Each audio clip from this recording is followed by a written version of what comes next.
Quem pensa que Jesus é um revolucionário, tire seu cavalinho da chuva.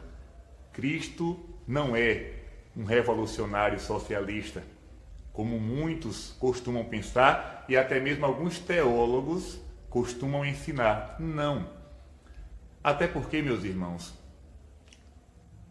o povo de Israel aguardava um Messias, aguardava um libertador, porque a história de Israel é marcada por muito sofrimento. O povo foi exilado, o povo sofreu no Egito, o povo sofreu na Babilônia, o povo perseguido, mas tudo isso por causa do pecado, né?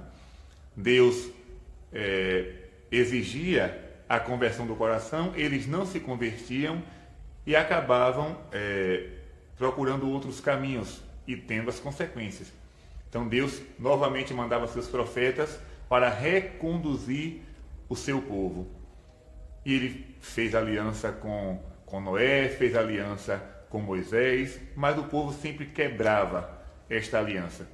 Só que os profetas anunciavam um Messias, um libertador. Na cabeça do povo, esse libertador viria para fazer uma transformação social.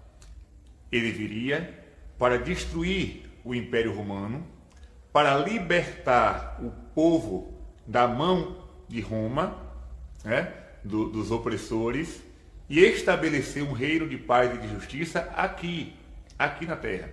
Então, esse era o pensamento de muitos na época de Jesus. Só que quando Jesus chegou, ele começou com um discurso totalmente diferente, falando do céu, falando de uma vida eterna, uma vida após a morte, falando de ressurreição, falando de demônios. Que revolucionário é esse? Que não promete o reino aqui, mas promete o reino lá. E quando Pilatos pergunta para ele, tu és rei? E a resposta de Jesus é, meu reino não é deste mundo. Meu reino não é deste mundo. Pelo contrário, ele vai dizer que o chefe deste mundo, o evangelho de amanhã, é o demônio.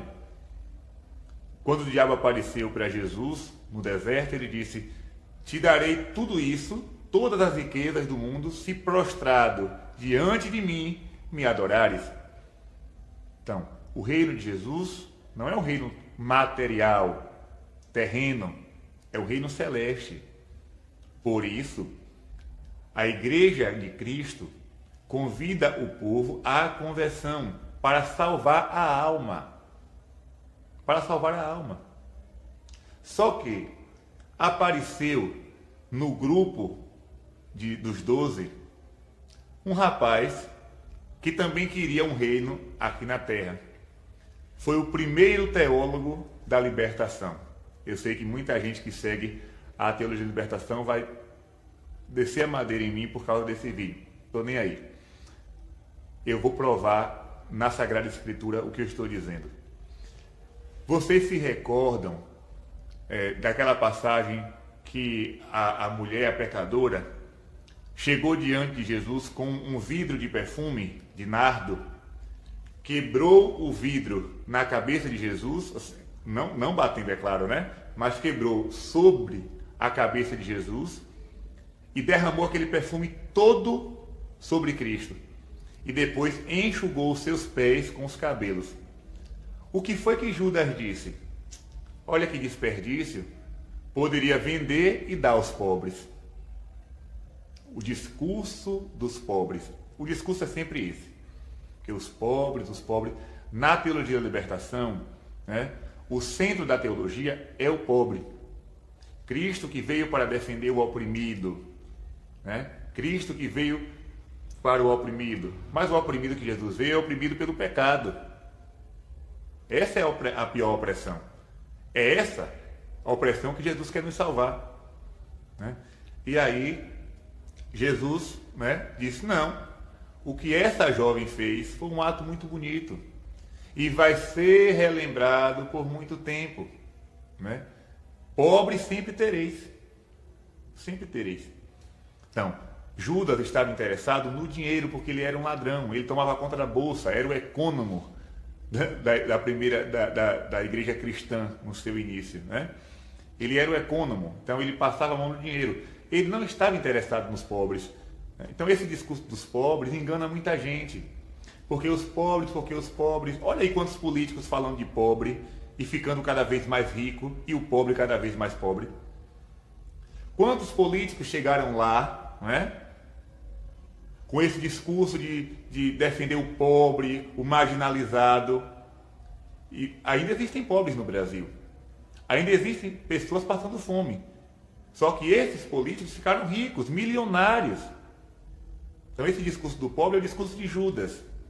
O interesse é outro. A visão é outra.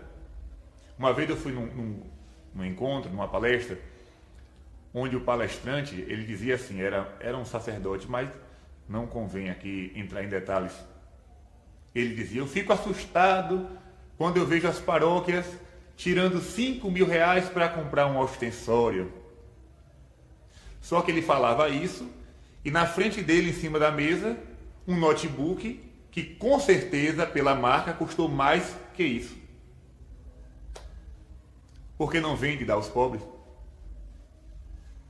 Por que não vende o carro e dá aos pobres? Se o discurso é o pobre, vamos defender o pobre. Então, minha gente, muito cuidado com esse discurso. Foi o primeiro discurso de Judas. Vende, não derrame em Jesus não, vende e dá aos pobres. O interesse de Judas era outro. Era outro. Viu? Jesus não queria defender bandido, ele queria a conversão do bandido. Jesus não defendia a prostituta, ele queria a conversão da prostituta. Quando aquela mulher que foi flagrada em adultério caiu aos seus pés, primeiro ele agiu com a misericórdia, né? Ninguém te condenou, eu também não te condeno. Mas teve uma palavrinha que muita gente se esquece. Vai, não tornes a pecar. Conversão, mudança de vida. Eu não preciso de ideologia para amar o pobre, nem o preto, nem nada disso, não. Quem me ensina a amar é Cristo. Cristo disse, amai-vos uns aos outros. Não definiu classe, não definiu raça, não definiu nacionalidade, pelo contrário, amai-vos uns aos outros. É isso que eu faço. Esse discurso não me convence. Porque a batalha da mulher negra não é da mulher negra, é da mulher em si. Qualquer mulher. Não pode ser abusada, não pode ser assassinada, não pode ser perseguida. Não. Não é por causa da cor, não é por causa do partido político. É porque é uma pessoa, um ser humano, um filho de Deus. Quem sabe até batizada. Então, minha gente, muito cuidado, viu? Jesus Cristo, repito, não é um revolucionário socialista. Jesus Cristo é o Filho de Deus que veio à Terra para anunciar a mudança de vida, né? Para chamar os pecadores à conversão, para prometer um reino celestial. Quando Nossa Senhora apareceu em Lourdes para Santa Bernadette, ela disse, não te prometo felicidade neste mundo, mas no outro. Então nós cristãos católicos, não fique pensando que, não, porque o reino de Deus vai acontecer quando todos os pobres forem ricos. Não. O reino de Deus não é isso. São Paulo já falou, o reino de Deus não é comida nem bebida, mas é paz e alegria no Espírito Santo. Devemos defender a causa do pobre? É claro. Não podemos ficar em silêncio diante das injustiças. Mas o problema é, algumas pessoas, quando é o partido contrário que está no poder, aí eu falo. Quando é o meu partido que está lá, eu me calo. Aí não tem pobre, aí não tem sofrimento, aí não tem pobreza, aí não tem inflação, aí não tem nada. Porque é o meu partido que está lá, então o paraíso aconteceu. Não. Se é para defender, se é para ser justo, se é para falar de justiça, vamos ser justos. Não é? A justiça independe de partido. Aqui mesmo, em Acupe, houve um problema porque alguns professores estavam há 4 meses sem receber o salário. Eu falei na homilia. Eu denunciei na homilia. Isso é um crime. São pessoas, têm filhos, não podem ficar sem receber o seu salário. Ah, porque está tendo reajuste, isso e aquilo. Não interessa. Tem que resolver, tem que pagar o salário do trabalhador. Eu falei isso na homilia. Sem precisar de partido, sem precisar de ideologia. Eu falei porque eu sou cristão. Eu falei porque eu sou cristão e tenho que me preocupar com os pobres. Como irmã Dulce se preocupou, como Maria Milda se preocupou, como Madre Teresa se preocupou, sem precisar de politicagem.